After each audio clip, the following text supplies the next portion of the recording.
Nandito kami kanina pa sa Robinsons Magnolia. Hinatid kami ng asawa ko. Katatapos lang din namin kumain sa Ipido. Ewan ko ano yun, basta Japanese cuisine. Ngayon naman, window shopping. Kung may magustuhan, bibili mga anak.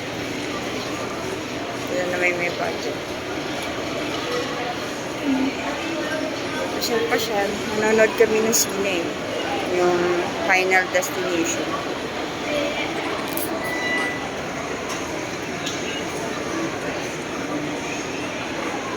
Ganda pala dito sa Robinsons Magnolia.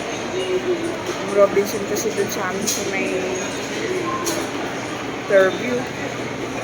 Parang mga ukay-ukay lang. Parang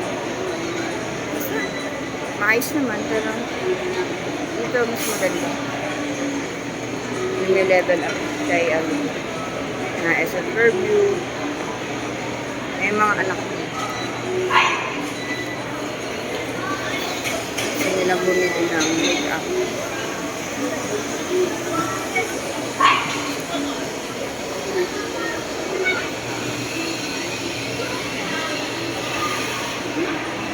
Bye! Ikot-ikot muna kami.